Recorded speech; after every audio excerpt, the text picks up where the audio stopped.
નમસ્કાર દર્શક મિત્રો, ન્યૂઝ કેપિટલ માર્કેટના વિશેષ કાર્યક્રમમાં આપનું સ્વાગત છે. આ કાર્યક્રમનું નામ છે નક્ષત્ર નિવેશ. નક્ષત્ર નિવેશના કાર્યક્રમમાં આપણે નક્ષત્ર અને જે કહેવાય એના જે જ્યોતિષી સંકેતો જે આપણને મળે છે એની સાથે જોઈએ છે બજારનો ટ્રેન્ડ છે, કઈ રીતનો ચાલી રહ્યો છે અને નક્ષત્રને આધારિત બજાર કેવું રહેશે એની આપણે આ પ્રોગ્રામમાં ચર્ચા કરતા હોઈએ છીએ. સાથે આપણે જોવા જઈએ તો આગામી દિવસમાં બજાર કેવું રહેશે, બજારની દિશા અને દશા શું રહેશે, કઈ રીતનું બજાર કામ કરી રહ્યું છે, બજારમાં કઈ રીતે કામ થઈ શકે છે, બજાર ઉપર જે કહેવાય કે કયા ગ્રહોની યુતિ જે છે એની અસર થાય છે, એ બધી આપણે એની વાતો કરતા હોય છે. અને આ કાર્યક્રમમાં જોવા જઈએ તો આપણી સાથે જોડાય છે મહાદેવભાઈ પૂજારી, જે શેરબજારના જાણકાર છે, સાથે સાથે જ્યોતિષના જાણકાર છે અને બંનેનું જે કહેવાય સરસ મજાનું મિક્સિંગ કરીને જે કોકટેલ ટાઈપનું જે છે આપણી સામે પીરસે છે. અને એમના અનુભવથી આપણે જોવું છે કે એમના જે પ્રિડિક્શન હોય છે એ ઘણા ખરા અંશે સાચા પડતા હોય છે. મહાદેવભાઈ, આપનું સ્વાગત છે આપણા બુલેટ કાર્યક્રમમાં. આજે આપણે શુક્ર અને કેતુની ચર્ચા કરીશું. આ વિશેષ કરીને કેતુ એ કોમોડિટી માર્કેટ માટે ખૂબ જ સંવેદનશીલ ગ્રહ છે અને એની યુતિ દરેક ગ્રહ સાથે કંઈક ને કંઈક મોસ્ટલી ઇફેક્ટ આપે છે. અને એમાં 4 જુલાઈએ શુક્ર અને કેતુની યુતિ થાય છે. આની પહેલાની જો વાત કરીએ તો ગયા વર્ષે સપ્ટેમ્બરમાં જ્યારે શુક્ર કેતુની યુતિ થઈ ત્યારે 8% ગોલ્ડમાં તેજી આવી હતી. અને એની પહેલા 2024ની ગણતરી કરીએ ત્યારે પણ 4% તેજી આવી છે. અને 23ની વાત કરીએ તો 5.5%, અને એ જ રીતે 22ની વાત કરીએ તો 6.5%. એવી રીતે ટોટલ કેલ્ક્યુલેશનમાં જો કે 10-15 વર્ષની ગણતરી ગણીએ તો મોસ્ટલી 70% એવું થયું છે કે શુક્ર અને કેતુની યુતિમાં મોસ્ટલી ગોલ્ડમાં સારી એવી તેજી જોવામાં આવી છે. અને આપણે ભૂતકાળની વાત કરીએ કે જ્યારે મોટા મુવમેન્ટ આવ્યા હોય તો 2012માં શુક્ર, સૂર્ય અને કેતુની યુતિ એ ટાઈમે લગભગ સ્પોટ ગોલ્ડની વાત કરીએ તો 1900ની ઉપરની સપાટી હતી, જે આખા વર્લ્ડ માર્કેટમાં ઓલ ટાઈમ હાઈ બનાવ્યું હતું. અને એના પછીના વર્ષની વાત કરીએ તો 2013માં ઓગસ્ટ મહિનામાં સૂર્ય અને શુક્ર અને કેતુની યુતિ હતી, જે ઇન્ડિયન માર્કેટમાં 25-24 થી લઈને સીધા ઓલ ટાઈમ હાઈ 36,000 એટલે કે 36,000નો હાઈ એ પહેલી વખત સપાટી બનાવી હતી. અને એ 2000ની આસપાસ એટલે કે 2000 સ્પોટ ગોલ્ડની આસપાસ આવ્યું હતું. એવી જ રીતે કેતુની સાથે શુક્રની યુતિ મોસ્ટલી, અને આમ કહીએ તો એસ્ટ્રોલોજીકલ એ તેજી જ કરે છે, પરંતુ બીજા પણ ગ્રહો છે જેમ કે નેપચ્યુન કે ગુરુ અમુક વખત કઈક પોઝિશનમાં જોવું પડે કે ત્યારે મંદી જોવામાં આવે છે. પણ શુક્ર અને કેતુની યુતિ એ હંમેશા તેજી કરે છે. તે સિવાય શુક્ર અને કેતુનું સ્ક્વેર રિલેશન એટલે કે 90 ડિગ્રીનો જે રિલેશન થાય છે રાહુ કેતુની વચ્ચે, જ્યારે ડિગ્રીકલ શુક્ર આવે છે ત્યારે મોટા કડાકા સાથે મંદી પણ આવે છે.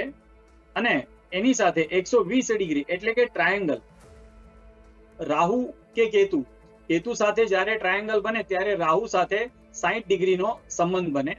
અને આ એક જે D9 કંજક્શન કહીએ કે ટ્રાયેંગલ યુતિ, નવમાંશ યુતિ, આ પણ જે છે ગોલ્ડમાં અને સિલ્વરમાં બંનેમાં સારી એવી તેજી કરે છે. આપણે ફક્ત ગોલ્ડની જ વાત નથી કરતા, પણ આ યુતિ જે છે સિલ્વરમાં પણ ખૂબ જ સારી એવી તેજી કરે છે. અને વિશેષ કરીને ષડાષ્ટકમાં આ યુતિમાં, ષડાષ્ટક યોગમાં શુક્ર અને કેતુનું આ એક મંદીકારક હોય છે. પરંતુ સ્ક્વેર રિલેશન, ષડાષ્ટક જે છે આ ફક્ત 2 યોગમાં મંદી કરે છે. તે સિવાય યુતિ, પ્રતિયુતિ અને ત્રિએકાદશ અને ટ્રાયેંગલ, આ પ્રમાણે જે પણ યુતિ થતી હોય એમાં સારામાં સારી એવી તેજી જોવામાં આવે છે.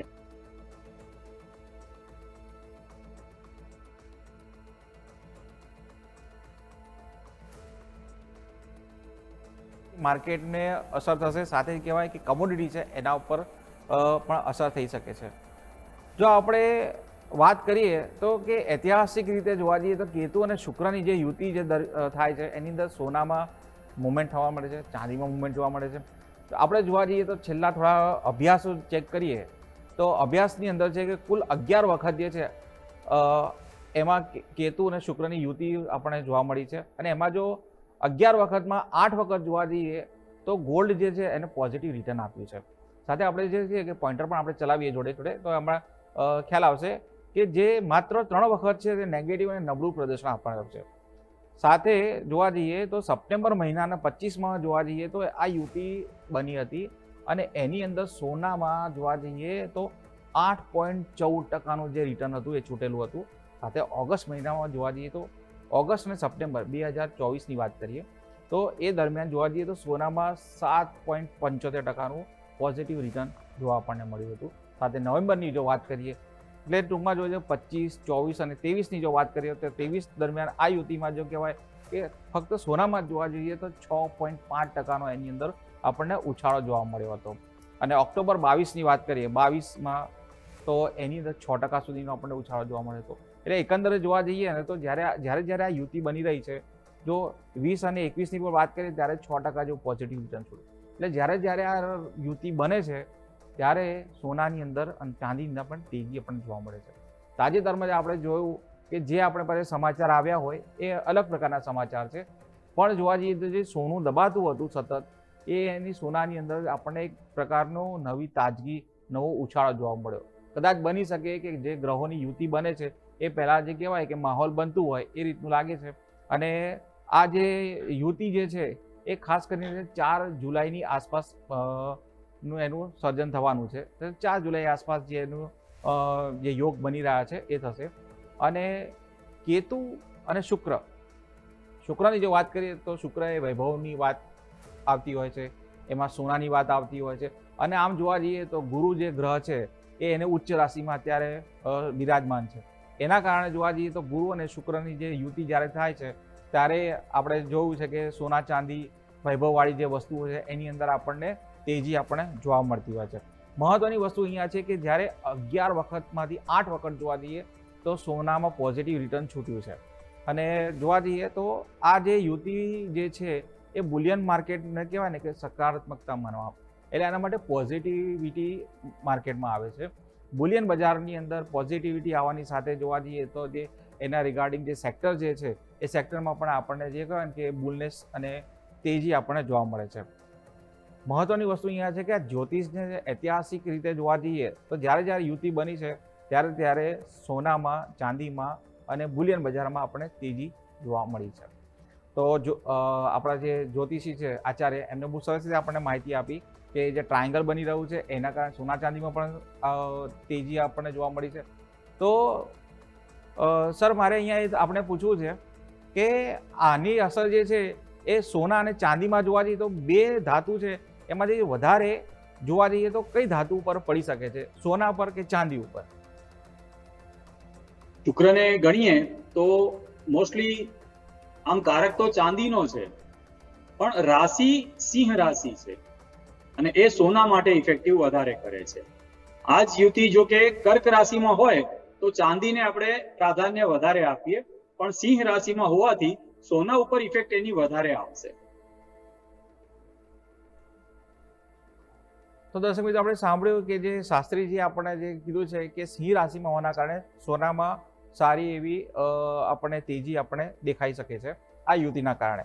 મહત્વની વસ્તુ અહીંયા છે કે જ્યોતિષ પ્રમાણે જોવા જઈએ તો શુક્ર છે એ શુભ ગ્રહ છે, સાથે જોવા જઈએ તો કેતુ જે છે એ પાપ ગ્રહ છે. અને બંનેની જે યુતિ બની રહી છે એ એક કહેવાય ને કે અલગ પ્રકારની યુતિ બની રહી છે, પણ એના કારણે જોવા જઈએ તો ચોક્કસથી બુલિયન માર્કેટ ઉપર અસર આપણને દેખાશે.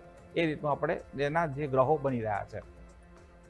આગળ આપણે વાત કરીશું હવે જેની દર્શક મિત્રોને રાહ જોતા હોય છે, જેનો ઇંતજાર હોય છે કે શાસ્ત્રીજી જે છે એ એમનું વીકલી પ્રિડિક્શન આપે. વીકલી પ્રિડિક્શનમાં આપણે જોવા જઈએ પાસે પાછલા જે કહેવાય કે પાછલી વાતમાં જ્યારે એમને વાત કરી હતી, ગયા એપિસોડમાં વાત કરી હતી કે જે માર્કેટ જે છે વોલેટાઇલ રહેશે અને આખું અઠવાડિયું તેજી હશે. તો આપણે જોયું કે માર્કેટની અંદર તેજી બનતી રહી છે. તો આગળ આપણે વાત કરીશું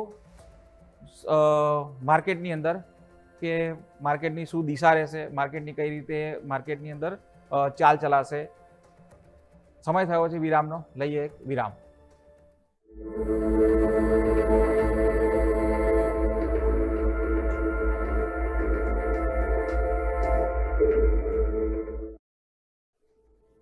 બ્રેક બાદ સ્વાગત છે દર્શક મિત્રો. હવે જે કહેવાય ને કે આપણો જે કહેવાય ને કે આ પ્રોગ્રામ છે એનો હાર્દ જે કહેવાય, આ પ્રોગ્રામનું જે કહેવાય ને કે જે મહત્વનું જે કહેવાય બેઝ જે છે એ છે શાસ્ત્રીજી આપણને વીકલી પ્રેડિક્શન આપે છે. એમાં એમના અભ્યાસ પ્રમાણે એમનું જે જ્ઞાન છે, નોલેજ છે, એની સાથે એ આપણી સાથે જોડાય છે અને એમના જે વીકલી પ્રેડિક્શન છે એ આપે છે. એની અંદર નક્ષત્ર કઈ રીતના યોગ બને છે, કઈ રીતે કઈ રાશિમાં કેટલા વાગે કયું નક્ષત્ર બદલાઈ રહ્યું છે, એ તમામ પ્રકારની માહિતી આપે છે. અને આપણે જોવું છે કે જ્યારે પણ એમને એ વાત કરી છે તો પ્રમાણે માર્કેટ જે છે એ રીતે દશા અને જે કે ડિરેક્શન લેતું હોય છે. જો પાછલા જ વીકની વાત કરીએ તો પાછલા જ વીકમાં શાસ્ત્રીજીએ કીધું હતું કે માર્કેટ જે છે તેજીમાં રહેશે, તો આપણે જોયું કે માર્કેટ એ પ્રમાણે તેજીમાં રહ્યું. તો હવે આપણે એમની પાસેથી જાણીએ કે નેક્સ્ટ વીકનું માર્કેટ છે એમાં કયા ગ્રહ અસર કરી રહ્યા છે, કયા નક્ષત્ર બની રહ્યા છે, કયા યોગ બની રહ્યા છે, કઈ યુતિ બની રહી છે. આવો જાણીએ એમની પાસેથી. શાસ્ત્રીજી, આ સપ્તાહમાં યુતિ પ્રતિયુતિથી વધારે અગત્યનું જે છે એ બુધ છે અને એ અત્યારે વક્રી ચાલી રહ્યો છે. અને બીજું કે હજી સોમવારના દિવસે નેપચ્યુન પણ વક્રી થવાનો છે. બુધ વક્રી થઈને ફરીથી એક વખત કર્ક રાશિથી મિથુન રાશિમાં પ્રવેશ કરવાનો છે. આ ખાસ કરીને બહુ ઇમ્પોર્ટન્ટ વસ્તુ છે. બુધ જ્યારે વક્રી હોય ત્યારે બેંક નિફ્ટીમાં સારી એવી તેજી બતાવે છે. એ સિવાય સૂર્ય શનિ જ્યારે સ્ક્વેરમાં આવે તો મંદી પણ કરે છે. એટલે કે ટૂંકમાં ઓવરઓલ વીકની વાત કરીએ તો સ્ટાર્ટિંગના 2 દિવસ જે છે એ થોડાક નેગેટિવ રહેવાની સંભાવના છે, કેમ કે સૂર્ય અને એકદમ સ્ક્વેરમાં આવી રહ્યા છે. તેથી આની ઇફેક્ટ 2 દિવસ રહેવાની છે અને એ પછી બુધની ઇફેક્ટ જે છે એ આવશે. અને આપણે પર્ટિક્યુલર ડે બાય ડે જો ગણતરી પ્રમાણે મારું કેલ્ક્યુલેશન અને એ પ્રમાણે જે છે એ પ્રમાણે વાત કરીએ તો હવે સીધા સોમવારની વાત કરીએ. જ્યેષ્ઠ માસ વદ છઠ છે જે 1:48 સુધી છે. એ પછી સપ્તમી ચાલુ થશે. પૂર્વ ભાદ્રપદ નક્ષત્ર અને ચંદ્ર મીન રાશિમાં રહેશે. સૌથી અગત્યની વસ્તુ એ કહીએ કે શુક્રવારના દિવસે પંચકની શરૂઆત થઈ છે અને શુભ વારમાં, શુક્રવાર એટલે શુભ વાર છે, પણ આમાં બંને તરફની ચાલ રહેવાની સંભાવના હોય છે. અને નિફ્ટીની એક રેન્જ છે. લાસ્ટ ટાઈમ પણ આપણે વાત થઈ હતી કે આજે આમ કહીએ કે મે મહિનાના સમયમાં જે તેજી થઈ હતી 24,600 સુધી, એ રેન્જ હજી સુધી ફરી એક વખત પણ આવી નથી.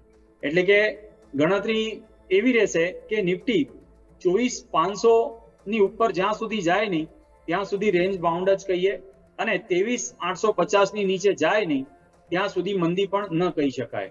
અને નેક્સ્ટ વીક માટે પણ આ એક રેન્જ લાગે છે કે 23,500 થી લઈને 23,850 થી લઈને 24,500 સુધીનું રેન્જ બને છે. અને પર ડે ની વાત કરીએ સોમવારે જે જ્યેષ્ઠ વદ છઠ છે 1:48 સુધી, એ પછી સપ્તમી સ્ટાર્ટ થશે. પૂર્વ ભાદ્રપદ નક્ષત્ર અને ચંદ્ર મીન રાશિમાં. પંચક યથાવત છે. ઓપન થી 1:30 વાગ્યા સુધી માર્કેટ ડાઉન રહેવાની સંભાવના છે અને એ પછી રેન્જ બાઉન્ડ થઈ શકે અને થોડી ઘણી રિકવરી કરી શકે છે.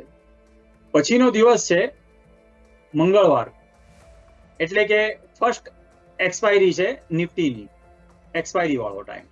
જ્યેષ્ઠ માસ વદ સપ્તમી 1:25 સુધી, પછી અષ્ટમી સ્ટાર્ટ થશે. ઉત્તર ભાદ્રપદ નક્ષત્ર અને ચંદ્ર મીન રાશિમાં પંચક છે. આ દિવસ ખોટું પણ થઈ શકે છે, મારો પ્રિડિક્શન ખોટું પડી શકે છે, પણ એક સારો એવો ગેપ ડાઉન ઓપન થવાની સંભાવના છે. અને ઓપન થી લઈને ક્લોઝિંગ સુધી કહીએ તો એક વખત ગેપ ડાઉન થયા પછી માર્કેટ એક જ કન્સોલેટ ઝોનમાં એટલે કે રેન્જ બાઉન્ડ રહેવાની સંભાવના વધારે છે. પછી ત્રીજો દિવસ છે 8 જુલાઈ 2026 બુધવારનો દિવસ, જ્યેષ્ઠ માસ વદ અષ્ટમી 12:23 સુધી, પછી નવમી ચંદ્ર રેવતી નક્ષત્ર અને મીન રાશિમાં રહેશે. ઓપન થી લઈને 12:50 સુધી તેજી રહેવાની સંભાવના છે અને એ પછી ક્લોઝિંગ સુધી રેન્જ બાઉન્ડ પણ ડાઉન તરફ વળવાની સંભાવના વધારે છે. પછી આવશે 9 જુલાઈ 2026 ગુરુવારનો દિવસ છે, સેન્સેક્સની એક્સપાયરી છે, જ્યેષ્ઠ વદ નોમ છે 10:39 સુધી, એ પછી 10મી રહેશે, ચંદ્ર પંચક પૂર્ણ થઈ જશે અશ્વિની નક્ષત્રમાં અને મેષ રાશિમાં રહેશે. 10:10 સુધી આમ કહીએ તો સેટલમેન્ટનો ટાઈમ હોય છે, પણ તેજીની સંભાવના વધારે છે. અને 10:10 થી લઈને 11:50 સુધી શાર્પ સેલિંગ આવી શકે છે. અને 11:50 થી લઈને 2:45 સુધી માર્કેટમાં સારી એવી તેજી અને વિશેષ કરીને 1:30-2 વાગ્યાથી લઈને 2:30 વાગ્યા સુધી જે છે એ એક્સપાયરી જેકપોટ અપ સાઇડનો મળી શકે છે. અને 2:45 થી ક્લોઝિંગ સુધી માર્કેટ ફરી એક વખત નેગેટિવ રહેવાની સંભાવના વધારે છે. અને પછીનો દિવસ છે એટલે કે સપ્તાહનો અંતિમ દિવસ 10 જુલાઈ 2026 શુક્રવારનો દિવસ, જ્યેષ્ઠ માસ વદ દસમ 8:17 સુધી, એ પછી એકાદશી સ્ટાર્ટ થાય છે, ભરણી નક્ષત્ર અને ચંદ્ર મેષ રાશિમાં રહેશે. ઓપન થી લઈને 12 વાગ્યા સુધી માર્કેટમાં સારી એવી તેજી દેખાય છે. એ પછી 2:40 સુધી માર્કેટ રેન્જ બાઉન્ડ વોલેટાઇલ થઈ શકે, પણ ટ્રેન્ડ જે છે એ તેજીનો જ રહેશે. 2:40 થી લઈને ક્લોઝિંગ સુધી આમ કહીએ તો થોડી ઘણી મંદી થઈ શકે છે. ઓવરઓલ વીકલી પ્રિડિક્શનની વાત કરીએ તો સોમવાર, મંગળવાર અને બુધવારનો અડધો દિવસ જે છે માર્કેટ નેગેટિવ સાઈડ રહેવાની સંભાવના છે. એ પછી જે છે અંતિમના 2 દિવસ, અઢી દિવસ માર્કેટમાં સારી એવી તેજી પણ દેખાઈ રહી છે.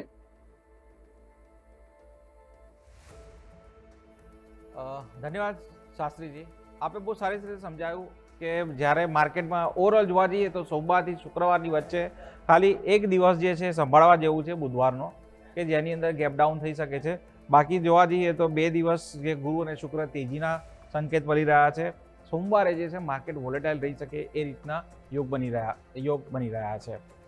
અહીંયા દર્શક મિત્રો આપણને જે કહેવાય ને કે એક જે કહેવાય કે અમારા તરફથી એક ડિસ્ક્લેમર કરવામાં આવે છે. આ જે તમારી બધી માહિતી જે છે એ સંપૂર્ણ જે કહેવાય ને કે એજ્યુકેશન પર્પઝથી આપવામાં આવે છે. આના આધારે જો તમે કોઈ ટ્રેડ લેતા હો અથવા તો પછી કોઈ તમે આના અંદર કોઈ પોઝિશન બનાવતા હો તો આપણા જે આર્થિક સલાહકાર છે એની સલાહ લઈને તમે કહેવાય ઇન્વેસ્ટમેન્ટ કરી શકો છો. આ જે પ્રોગ્રામનો ઉદ્દેશ્ય એવો છે કે એજ્યુકેશન પર્પઝ છે, એની અંદરથી સીધું રોકાણ કરો એ રીતની અમારી તરફથી સલાહ આપને મળતી નથી. તો આ વસ્તુનું ખાસ ધ્યાન રાખવું. સોમવારના દિવસે સૂર્ય અને શનિ સ્ક્વેર રિલેશન એટલે કે 90 ડિગ્રી આવે છે. સૂર્ય શનિની એક ખાસ વિશેષતા છે કે જ્યારે પણ સૂર્ય શનિની યુતિ હોય, પ્રતિયુતિ હોય કે પછી નવમાંશ યુતિ હોય કે પછી સ્ક્વેર રિલેશન એટલે કે કેન્દ્ર સંબંધ હોય, એ હંમેશા માર્કેટમાં નેગેટિવ જ લાવે છે. ફક્ત એક જ યોગ એવો છે કે 60 એટલે કે ત્રિએકાદશનો સંબંધ હોય ત્યારે તેજી થાય છે. એ સિવાય સૂર્ય શનિના બધા યોગ નેગેટિવ જ હોય છે. એટલા માટે સોમવારના દિવસે જે છે એ સ્ક્વેર રિલેશન એટલે કેન્દ્ર સંબંધ છે સૂર્ય શનિનું, એના કારણથી 2 દિવસ માર્કેટમાં સારી એવી મંદીની સંભાવના છે. તો શાસ્ત્રી આપણે બહુ સરસ રીતે સમજાવ્યું કે દિવસ પ્રમાણે જોવા જઈએ તો માર્કેટની અંદર ક્યાં તેજી બની શકે છે, ક્યાં વોલેટાઇલ રહી શકે છે અને ક્યાં છે ગેપડાઉન થઈ શકે છે, ક્યાં તેજી મંદી બની શકે છે. તો દર્શક મિત્રો, હવે આપણે આ કાર્યક્રમમાં આગળ વાત કરીશું. આપણે જે દર વખતે આપણી જે પરંપરા પ્રમાણે કુંડળી પર વાત કરતા હોય છે, જેમાં શાસ્ત્રીજી જે કહેવાય કે એમને કુંડળી પ્રસ્તુત થાય છે અને એના પછી પ્રશ્નોનો જવાબ એ આપતા હોય છે. તો કુંડળીની આપણે વાત કરીએ તો અત્યારે જે આપણી પાસે જે કુંડળી આવી છે એ રાકેશભાઈ જોશીની કુંડળી છે અને એમાં જે એમના પ્રશ્નો પૂછ્યા છે એ પ્રશ્નની અંદર એમણે પૂછ્યું છે કે એમને માર્કેટની અંદર શું કરવું, એગ્રીકલ્ચરમાં એમને શું કરવું, આ પ્રમાણે જે કહેવાય કે એના પ્રશ્નો પૂછેલા છે. તો શાસ્ત્રીજી, જે રાકેશભાઈની કુંડળી જોઈને આપણે શું લાગે છે કે આમને માર્કેટ, આમના ગ્રહો માર્કેટ માટે, નોકરી માટે, ધંધા માટે કઈ રીતના છે, શું સંકેત આપી રહ્યા છે આપના નોલેજ પ્રમાણે? રાકેશભાઈ જોશી 2 ઓગસ્ટ 1979 નો જન્મ છે, 8 PM સાંજનો છે. આ સમયને આપણે થોડુંક રેક્ટિફાઈ કર્યું છે મારા સોફ્ટવેર પ્રમાણે, જે 7:49 અને 40 થી આ કુંડલી પરફેક્ટ મેચ થાય છે. મકર લગ્નની કુંડલી છે. લગ્નેશ શનિ 8મા સ્થાનમાં બેઠો છે રાહુ સાથે, અને ચંદ્ર 11 મે વૃશ્ચિક રાશિમાં નીચનો થઈને બેઠો છે. મંગલ 6ઠા સ્થાનમાં બેઠો છે મિથુન રાશિમાં, અને 7મા સ્થાનમાં સૂર્ય, ગુરુ, શુક્ર અને બુધ કર્ક રાશિમાં ઉચ્ચના ગુરુ સાથે બેઠા છે. જો કે આ કુંડલીમાં કેપી કસ્પથી જોઈએ તો 6ઠા સ્થાનમાં એટલે કસ્પમાં જે 7મે બધા ગ્રહો બતાવે છે એ કેપી કસ્પમાં બધા 6ઠા ભાવમાં આવે છે, એટલે 6th કસ્પમાં આવે છે સૂર્ય, ગુરુ, શુક્ર અને બુધ, અને 7thમાં 7મા કસ્પમાં શનિ અને રાહુની યુતિ થાય છે. આપણે સીધા અહીંયા કેપી કસ્પ કુંડલીથી જો વાત કરીએ તો 5મા કસ્પનો સબલોડ શુક્ર છે, 6ઠ્ઠાનો સબલોડ સૂર્ય છે, અને 10માનો સબલોડ પણ શુક્ર છે. જો કે સૂર્ય અને શુક્રને બંને રીતે જોઈએ તો 6ઠ્ઠો ભાવ જે છે એમનો ખૂબ જ બળવાન આવે છે, બધા ગ્રહો પણ આવે છે, અને 6ઠ્ઠા કસ્પનો સબલોડ સૂર્ય છે અને એ પોતે 6ઠ્ઠા સ્થાનમાં જ બેઠો છે. એવી રીતે જો જોઈએ તો 6, 6, 7, 1, 6, 11 અને 12 એવી રીતે બધું બતાવે છે. તો આમના માટે ઇન્ટ્રાડે ટ્રેડ ખૂબ જ સરળ રહેશે, અને કોમોડિટીમાં પણ ચાલશે અને ઇક્વિટીમાં પણ કરી શકે છે. તે સિવાય આમનો સૂર્ય જે છે એ અનટેલેન્ટેડ પ્લેનેટ છે, અને એ પણ 6ઠ્ઠાનો સબલોડ છે અને 6ઠ્ઠા સ્થાન કસ્પમાં જ બેઠો છે. જો કે દશાની વાત કરીએ તો શુક્રની દશા છે, અને શુક્ર 6, 7 અને 1 એવી રીતે બતાવે છે, એટલે કે શુક્ર શનિના નક્ષત્રમાં છે અને પોતાના સબમાં બેઠો છે, અને દશા શુક્રની 20 માર્ચ 2027 સુધી શુક્રમાં શુક્રનું અંતર જે છે એ ન્યુટ્રલ જાય છે. હંમેશા જે દશા ખાસ કરીને 5મી દશા છે, અને એ દશા જે છે એ ન્યુટ્રલ રહેવાની સંભાવના છે, એટલે કે માર્ચ 2027 સુધી કેટલું પણ ઉથલ પાથલ કે ભાગદોડ કરો તો કોઈ સફળતા મોટી મળવાની સંભાવના ખૂબ જ ઓછી હોય છે. એ પછીના 3 ગ્રહો છે દશામાં, શુક્રમાં સૂર્યનું અંતર અને ચંદ્રનું અંતર અને મંગળનું અંતર, આ 3 પ્લેનેટ જે છે અનટેલેન્ટેડ છે. અનટેલેન્ટેડ નો મતલબ એવું છે કે સૂર્યના નક્ષત્રમાં કોઈ ગ્રહ નથી, એટલે કે સૂર્ય શુક્રની દશામાં સૂર્ય બલવાન બને છે, અને એ 6ઠ્ઠાનો સબલોડ છે અને 6ઠ્ઠા કસ્પમાં બેઠો છે, એટલે કે આ સૂર્ય આર્થિક રીતે ખૂબ જ સમૃદ્ધિ આપશે. એની સાથે ચંદ્ર પણ એ જ રીતે ઇફેક્ટ આપશે અને મંગળ પણ એ જ રીતે ઇફેક્ટ આપશે, એટલે કે સૂર્યની નું અંતર જે છે 20 માર્ચ 2028 સુધી છે, અને ચંદ્રનું અંતર જે છે 20 નવેમ્બર 2029 સુધી, અને મંગળનું અંતર 20 જાન્યુઆરી 2031 સુધી છે. એટલે કે 20 માર્ચ 2027 પછી 20 જાન્યુઆરી 2031 સુધી એમનો સારામાં સારો, આમ કહીએ તો લાઈફનો એક ગોલ્ડન પીરિયડ અહીંયા કહી શકાય છે. આમાં ઇક્વિટી, કોમોડિટી અને એગ્રીકલ્ચર જે કરવું હોય કરો, એમાં ખૂબ સારી એવી સફળતા મળી શકે છે. એ સિવાય હાર્દિકભાઈ બીજો કોઈ પ્રશ્ન હોય તો પણ તમે પૂછી શકો છો. શાસ્ત્રી, આપે બહુ સરસ રીતે સમજાવ્યું કે એમના 2 પ્રશ્નો હતા, 2 પ્રશ્નો એમને જવાબ મળી ગયો. સાથે આપે એ પણ સમજાવ્યું કે જે કહેવાય કે રાકેશભાઈને કહેવાય 20 માર્ચ પછી 2027 પછી ગોલ્ડન ટાઈમ શરૂ થાય છે. તો રાકેશભાઈ, આશા રાખીએ કે તમારા જે પ્રશ્નો છે એનો આપણે જવાબ મળી ગયો હશે. અને જો દર્શક મિત્રો આપ બી આપને કોઈ પ્રશ્ન પૂછવા માંગતા હો તો જે સોશિયલ મીડિયા હેન્ડલર છે અમારું, એના પર આપ આપનો પ્રશ્ન, આપને કુંડળીની જે માહિતી છે, સામાન્ય માહિતી મોકલી શકો છો. તો અમે અમારા પ્રોગ્રામમાં આપની જે કુંડળી છે એને સામેલ કરીશું અને આપના યોગ્ય જવાબ આપીશું. શાસ્ત્રીજી, આપ અમારે આ કાર્યક્રમમાં આપણી સાથે જોડાયા એ બદલ આપનો ખૂબ ખૂબ ધન્યવાદ. તો દર્શક મિત્રો, આ વિડીયોમાં બસ આટલું જ.